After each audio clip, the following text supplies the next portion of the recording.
Bonjour à toutes et à tous. Alors, j'ai intitulé ma présentation aujourd'hui « Le consentement n'est pas un tue-l'amour pour une érotisation de l'égalité ».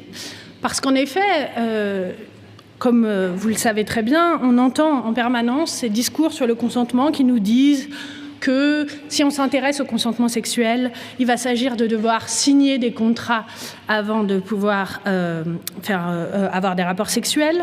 Or, comme j'explique dans mon livre, cette idée du contrat, c'est vraiment un malentendu sur la distinction entre droit civil et droit pénal. Il ne s'agit évidemment pas de signer de contrat avant d'avoir des rapports sexuels.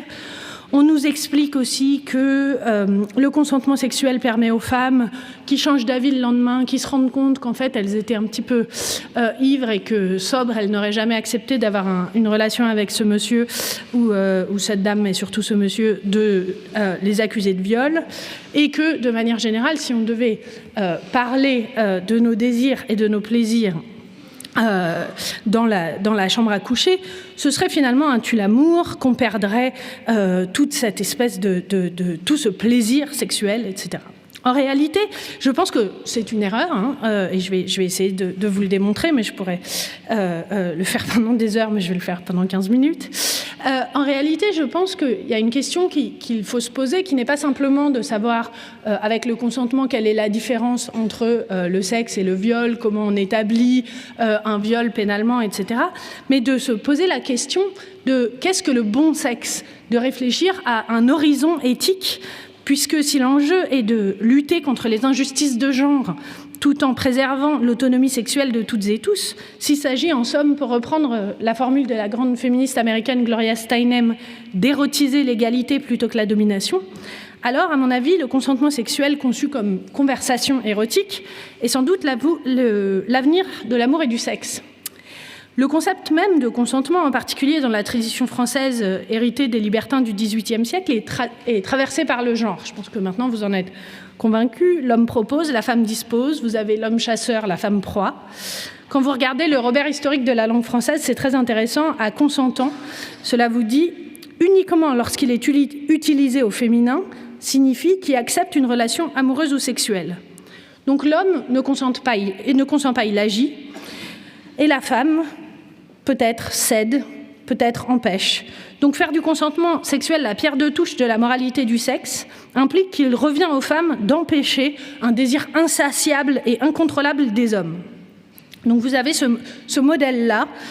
Dans ce modèle, les hommes ont tout le temps envie de sexe, ils peuvent donc pas être violés, et les femmes en ont envie peut-être, mais doivent prétendre le contraire jusqu'à ce qu'un homme les fasse céder. Et face à ce modèle, vous avez le modèle un peu des apps aujourd'hui, donc du consentement comme négociation, comme échange quasi marchand, où on va négocier en amont en disant je voudrais que tu me donnes le maximum de plaisir et que je t'en donne le minimum, comme si c'était une sorte de vase communicant que le plaisir sexuel, avec une sorte de modèle capitaliste de la rencontre entre individus. Mais dans ces deux cas, dans ces deux modèles, en fait, vous avez un modèle antagoniste, un modèle où donc un modèle hétérosexuel, mais un modèle antagoniste où l'homme et la femme veulent fondamentalement des choses différentes et où le consentement permet de perdre le moins possible. Mais en fait, on sait bien qu'il n'y a pas d'économie de la rareté dans le sexe et que c'est plutôt l'inverse. A priori, si vous prenez du plaisir et si vous en donnez, vous en prenez. Donc c'est pas les vases communicants. Et donc moi, ce que j'essaye de faire, c'est de proposer une troisième voie qui, à mon sens, et c'est mon côté très cagneux à la française, se retrouve dans l'étymologie même de consentement qui vient de cum sentire, donc de sentir ensemble. Et il me semble que ça nous permet de concevoir le sexe non pas comme quelque chose que les hommes font aux femmes, mais quelque chose que des gens font ensemble. Et que du coup, ça nous permet de comprendre pourquoi, malgré ce côté un peu sec, un peu pas très excitant du consentement, on a l'impression qu'il s'y joue quelque chose d'un peu exaltant, d'un peu important, qui peut-être va nous permettre d'accéder au bon sexe. Parce qu'en fait, une une des sources principales de violence et de souffrance dans la sexualité tient au fait qu'elle est vue comme une sphère dans laquelle les hommes font quelque chose aux femmes et où les femmes doivent recevoir, accepter et ne pas initier. Et donc, il y a des chercheuses qui ont montré qu'en fait, on a trois thèses majeures. Trois intuitions. Donc, une première intuition qui est celle d'une libido masculine toute puissante, que les hommes ne peuvent pas s'empêcher, qu'ils ont toujours envie, etc. Qu'inversement, les femmes, éventuellement, elles veulent bien, si ça leur permet d'avoir du sexe, d'avoir de l'amour, mais que, en fait, fondamentalement, ce que veulent... Bon, voilà.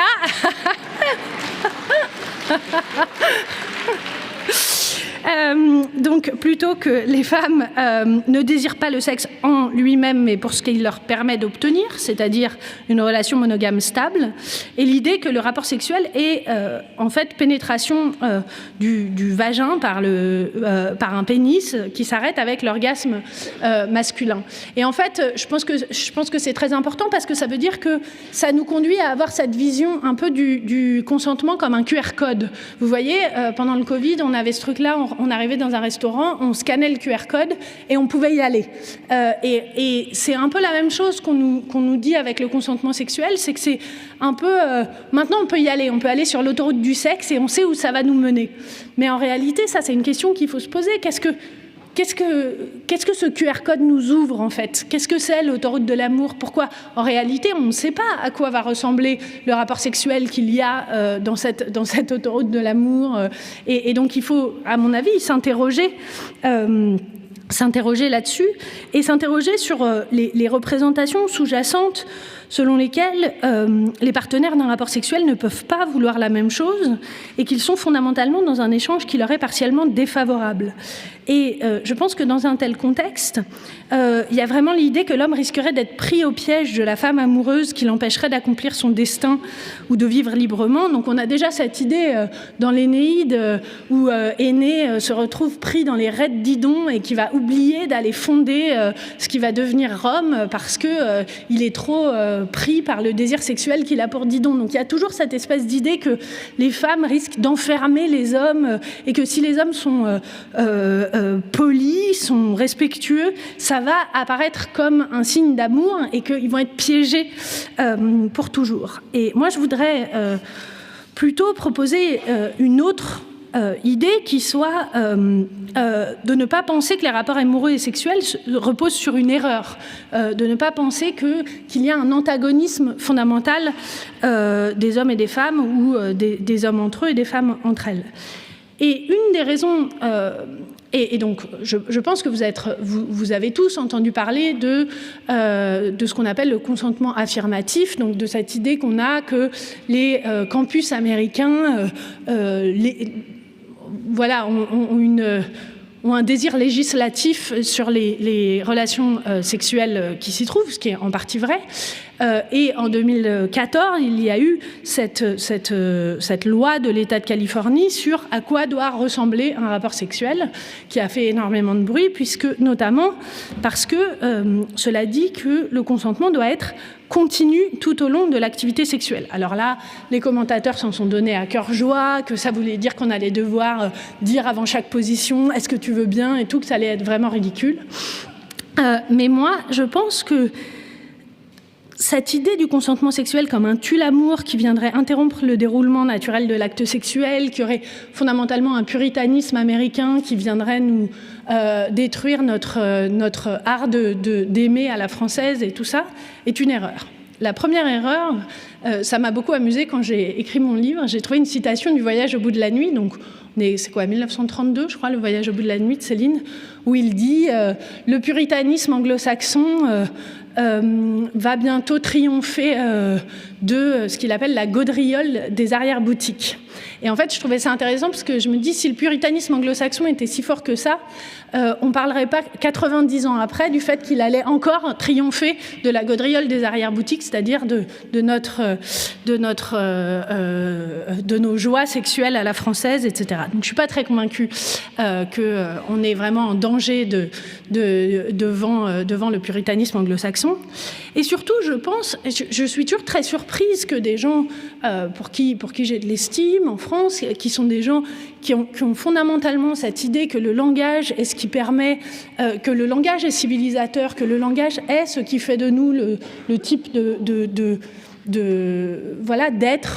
d'être qui se posent des questions sur eux-mêmes, etc., qui ont accès à la beauté, etc., disent « Ah non, quand il s'agit de sexe, il faut surtout pas parler ». Et moi, je pense, je veux dire, on est entre Français principalement aujourd'hui et Françaises, aucun et aucune d'entre nous n'irait dans un restaurant étoilé au Michelin tout seul.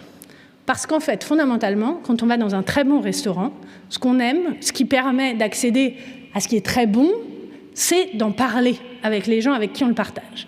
On va dire « Oh, regarde comment ce poisson est cuit, etc. Ah, et puis, ah, mais comment tu penses qu'il a fait ça ?»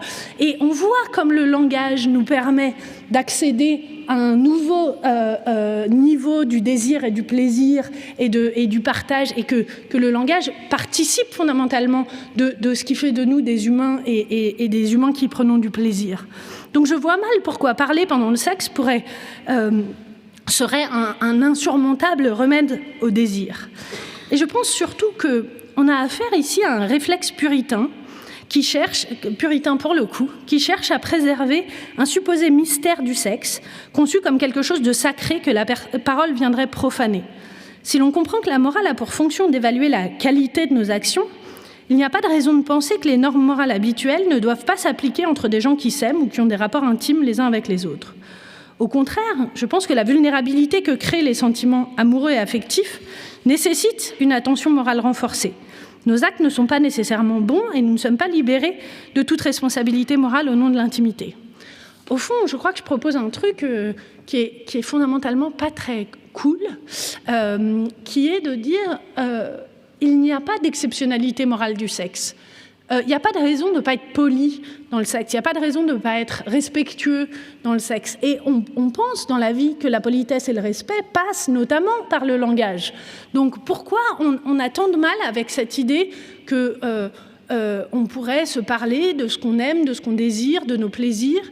Il me semble que dans l'idée libérale qu'on a du consentement sexuel, il y a cette idée qu'on sait déjà tout ce qu'on aime sexuellement, qu'on sait déjà qu'on est des sortes d'êtres détachés de la société qui rentrent dans un rapport de négociation, ils doivent dire, où ils sont parfaitement transparents à eux-mêmes et ils doivent dire « moi ce que j'aime c'est ça, toi ce que t'aimes c'est ça, on va négocier pour arriver là ». Mais personne ne pense que c'est ça la vérité du sexe et des rapports entre les gens. Et donc c'est pour ça que moi je cherche à proposer un modèle du consentement comme conversation érotique. Et j'aime beaucoup cette idée de la conversation parce qu'on y retrouve cette étymologie du consentement comme sentir ensemble, avec l'idée que vraiment, même aussi étymologiquement, conversation, c'est on verse ensemble quelque part. Et donc il y a cette idée d'un caractère profondément relationnel de la pratique sexuelle, si on la comprend comme conversation, et que ça nous permet de comprendre le bon sexe en le distinguant d'un dialogue ou d'une discussion. Parce que le terme de conversation met l'accent sur la collaboration, sur le fait que des partenaires travaillent ensemble ou se parlent ensemble à la réalisation d'un objectif commun de plaisir, de joie, d'émancipation. Dans une conversation, nous perdons progressivement la trace de la paternité des idées, car la conversation elle-même devient quelque chose de génératif qui oriente les participants dans des directions imprévues. Quand vous avez une bonne conversation avec quelqu'un, vous ne vous souvenez pas de qui a proposé quelle idée. Il vous reste ce qui s'est passé, l'expérience partagée de la conversation. Comprendre le sexe comme une conversation signifie également de prendre en compte les différentes temporalités du consentement. Dans une conversation, les gens doivent être d'accord pour entamer cette conversation, mais il y a aussi l'idée qu'il faut être d'accord tout au long de la conversation pour l'orienter, pour décider qu'elle continue.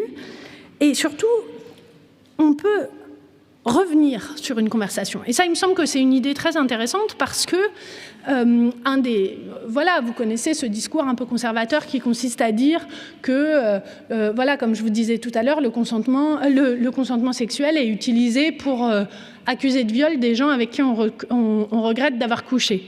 Et je pense que c'est pas vrai, mais je pense qu'il y a quand même une idée sous-jacente qui est qu'il peut arriver qu'on se retourne vers des expériences passées en se disant en fait, il y a vraiment un truc qui n'allait pas. Sur le moment, j'ai pas interrompu, ou j'ai laissé faire, ou j'ai même participé. Et rétrospectivement, vraiment, je me sens super mal de ce qui s'est passé.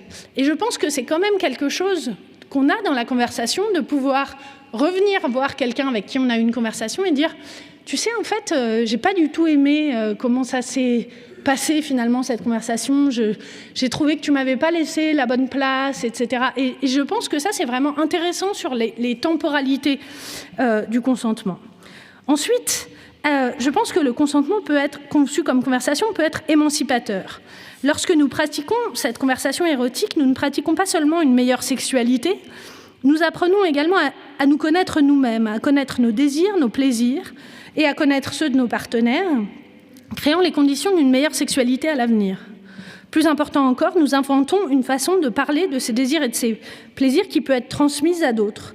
Et j'espère que progressivement, nous allons découvrir un nouveau vocabulaire, un nouveau langage qui va aller contre nos réserves, notre malaise à parler de sexe et à parler de ce qu'on aime, qu'on a besoin de ce langage pour construire une conversation entre égaux. Et qu'au lieu d'un consentement qui présumerait l'égalité des partenaires, il me semble qu'il faut au contraire comprendre le consentement comme quelque chose qui peut construire l'égalité entre des gens inégaux.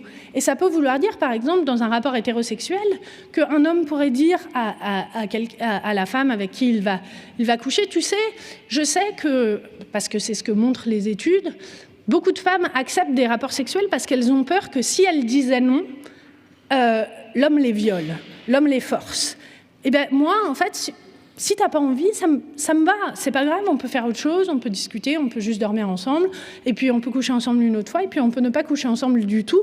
Et que, en fait, construire l'égalité, c'est comme quand vous êtes professeur, par exemple, et que vous avez une conversation avec un étudiant ou avec une étudiante, vous pouvez construire l'égalité dans cette conversation en disant, bah, tu vois, vous voyez ici, j'aimerais vraiment avoir votre avis sur tel point de, voilà, telle lecture de tel texte, etc. Je ne vais évidemment pas, si vous êtes en désaccord avec moi, vous mettre une mauvaise note, etc. Je veux vraiment votre avis. Donc on peut désamorcer les inégalités dans la conversation.